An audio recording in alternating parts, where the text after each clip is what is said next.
Welcome back to What Arty Noobs with Channel Disturbance. This is the FV304. It's the Tier 6 British SPG, and this one's located on the north spawn of Fisherman's Bay under the command of UKSkaface.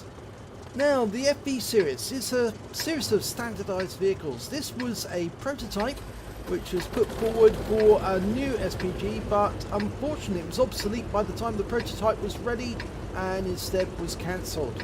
It's got a 4.5-inch howitzer which is capable of 450 alpha, and it's very fast. It's the fastest Arty in the game, and UKSkaface has taken it to a bush near the start point. Now, the one thing about the FV304, otherwise known as Bert the Avenger, is it's got a very short range, but it is very quick, so it can relocate very quickly after shots. But from this position, he gets lovely range on top of the enemy tanks who might be spotting. And, yep, so he can fire at that Type 64, fires a round in, and gets a direct hit. 452 hit points, and the Type 64 is wiped out a second later. I don't think he realised what he was doing by going up there. Not when there's a Bert in the game. It's very, very dangerous to do that. And that AMX 1375 is going into an advanced position to attack. We're going for the T-1045 round out. A bit late. Yeah, lands behind him. He was moving forward too quickly. But we've got a Tiger 1 now and a T-34-100, the constructor, the Czech version. Going for the Tiger 1. Direct hit. 277. That 4.5-inch gun is capable of 450 alpha, so enemy tanks really ought to be aware of that. If they do get hit by a Bert, you need to pull away, because you don't really want to get a penetration, because that could unleash that whole alpha damage against you. Now, it also has a lot of ammo, so that's another reason to stay away.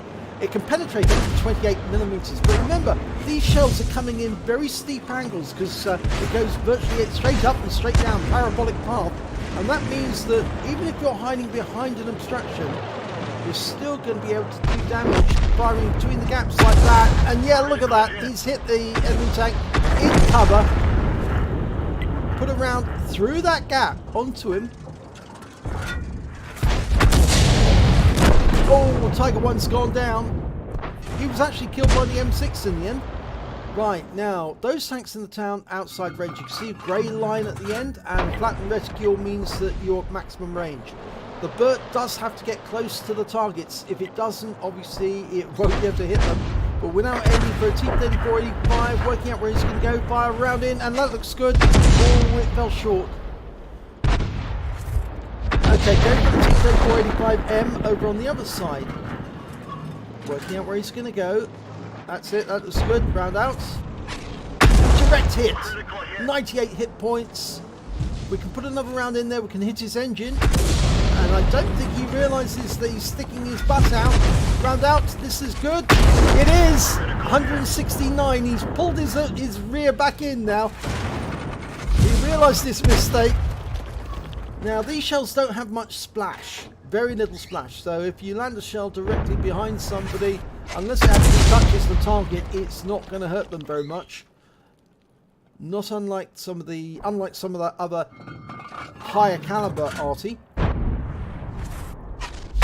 And that one landed directly through. It went through the gap, but it didn't hit the T-34. Now that Type 58 is at almost maximum range, but we can get a shot into him. And if he sits on that corner, round out, direct hit on his engine bay, 157, and it did a critical hit, so it probably hit his engine. Now we've got a 40 TP, and he's maximum range, almost a grey line, but yeah, we can still hit it just. Round out, direct hit, wipes him out, 16 TP, 16 health. Okay, going back to the centre.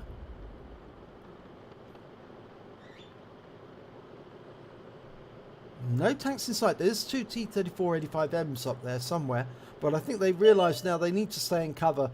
And the enemy Arty's been spotted, but unfortunately he's way outside our range. You can see maximum range only extends about halfway down the field, and it looks like one of our teammates who's in the M44 fired at that AMX-13. because I saw a shell arcing through the air and he got him. He actually got him. The M12 got him actually. And there's the T-3485. You can just see the front of the vehicle. So he's probably hiding just behind that bush. And we fired a round in. Now there's no stun on this Arty, unfortunately, because it's below 150 millimeters. Or 15 centimeters, I should say. It's well below, so you're not going to get any stun, but you are going to do considerable damage to the enemy if you get a direct hit. And it's the sort of damage where you can peck the enemy to death. The moment they get hit with that shell, you know, it's so quick to reload. You can hit another shell in before they can repair their tracks. If you can knock their tracks off. And you've still got 47 rounds of ammunition.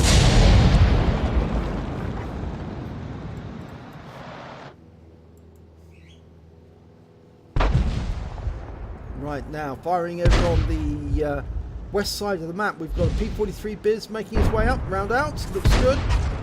It is! 167 hit points there. And the enemy is killed.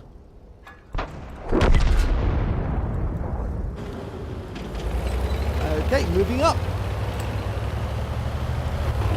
Now the Burt does carry a total of 64 rounds normally. That's full load of ammunition.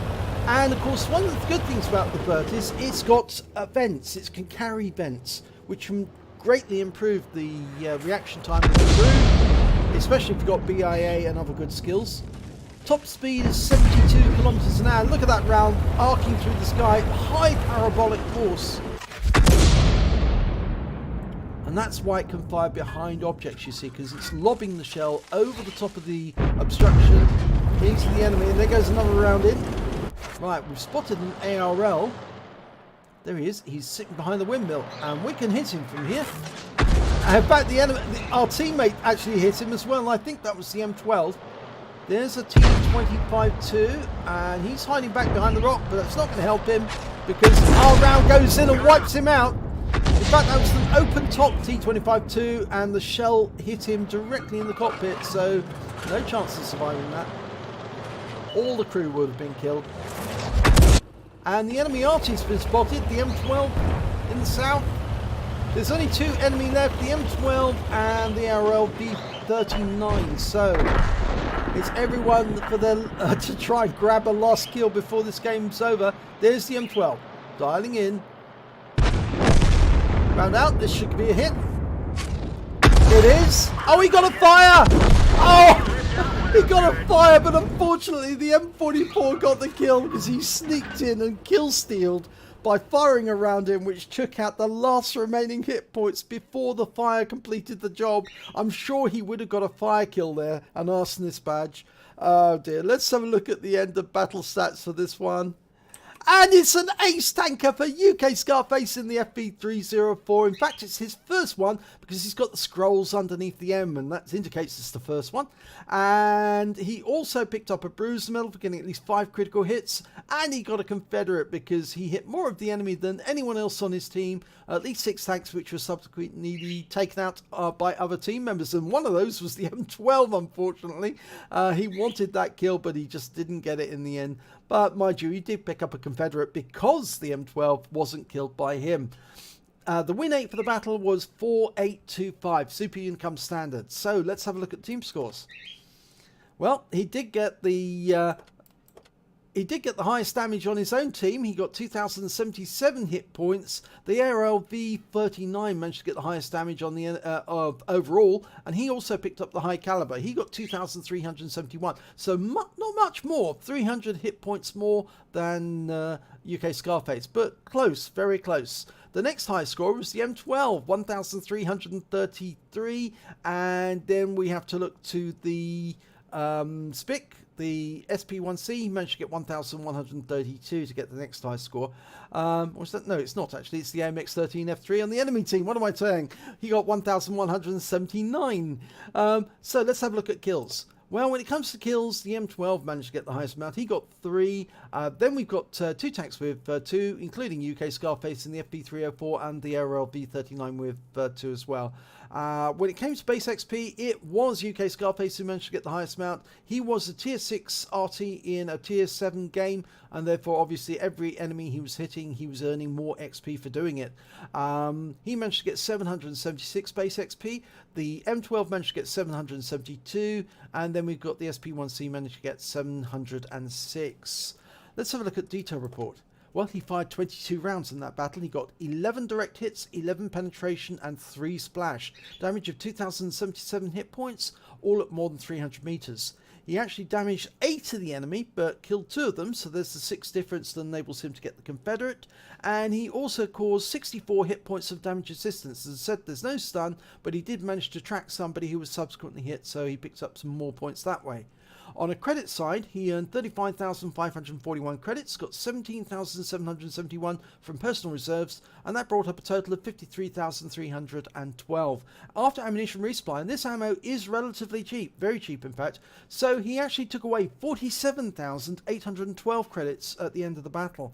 He picked up 1 bond for getting the Confederate, 1,164 XP for the battle, times 2 for the first victory of the day, personal reserve bonus of 582, took home 2,910 experience points altogether. He called this replay, boom boom, that's the sound of the Burt police. Yes, well, certainly is, because they came up to that centre line thinking, oh yeah, we'll easily be able to spot the enemy and fire a few rounds across the gap. But unfortunately, when there's a Burt in the team, that is a very bad decision, because if the Burt positions himself correctly, he can fire rounds through gaps. Even if a tank's hiding behind a building, he's still not going to be safe. And as you saw there, one of the T-3485s, he just stuck his rear out, and that was enough for Burt to put a for UKSkaface to put a Burt round right through his rear.